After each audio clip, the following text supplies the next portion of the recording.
el patiment de les seves vivències. Però és difícil d'explicar el patiment. Segurament impossible d'entendre'l si no l'has viscut. Flaubert s'anomenava a si mateix l'home ploma.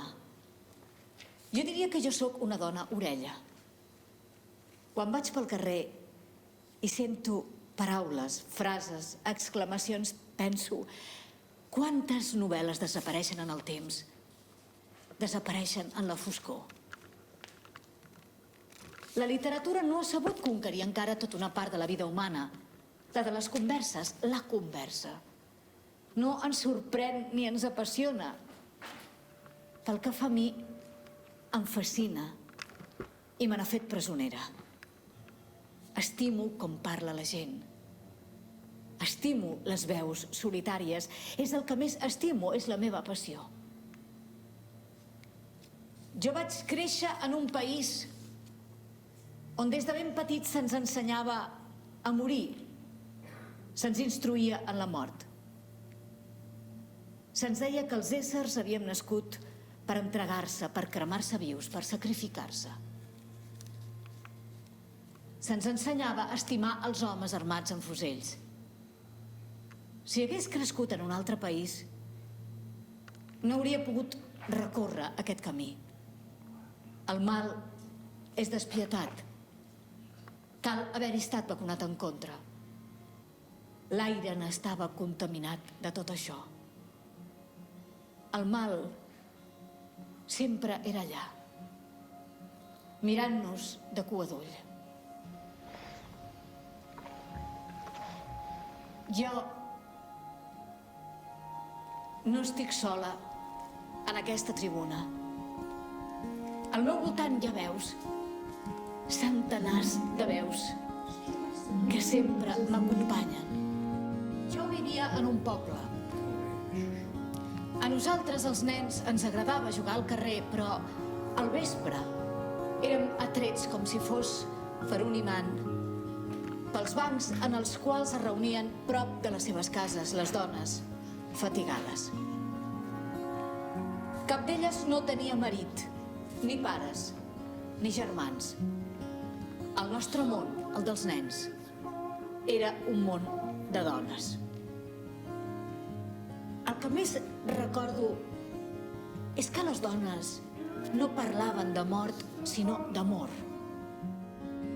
Sempre m'ha atormentat el fet que la veritat no s'allotja en un únic cor, en una sola ment, que d'alguna manera està dividida, és múltiple i està escampada pel món. És per això, potser, que busco recuperar un possible relat recollint múltiples imatges reflectides en milers de fragments del terrible mirall de la guerra que han quedat escampats. M'interessa l'home petit, el gran petit home, com jo l'anomenaria, perquè el sofriment l'engrandeix. Immediatament després de la guerra, Theodor Adorno va dir: escriure poesia després d'Auschwitz és un acte de barbària. Altres consideraven que escriure prosa sobre els malsons del segle XX era un sacrilegi. Malsons col·lectius, però també malsons individuals dels homes i les dones. En els seus llibres, aquesta gent és qui explica la seva història petita. La seva història petita sí que alhora conté i configura la gran història, la història. Tot el que hem viscut de vegades encara no ha estat pensat.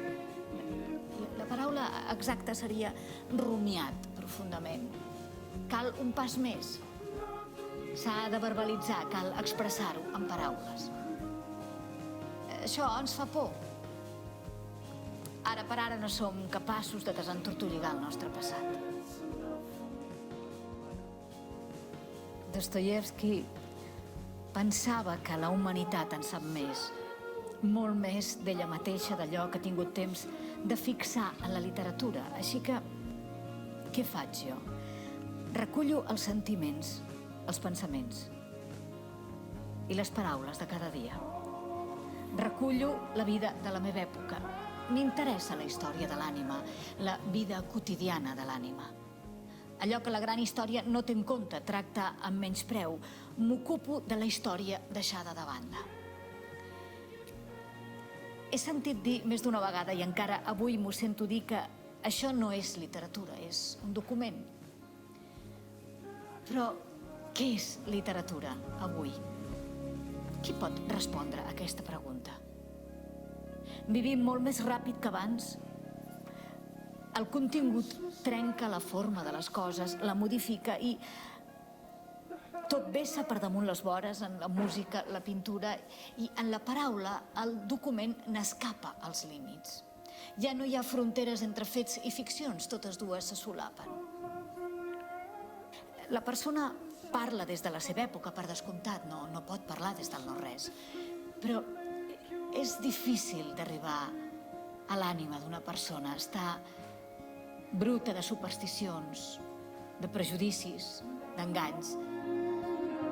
Quan una persona narra la seva història, la persona crea, escriu la seva història. Fins i tot hi ha que hi afegeixen coses, la reescriuen. Em venen al cap les paraules de Nietzsche, que deia que cap artista no pot suportar la realitat tal com és. I el seu art és el resultat de sobreposar-se a aquesta realitat. Com podem explicar tot això? Com podem parlar d'allò que tenim més amagat dins sense ser banals?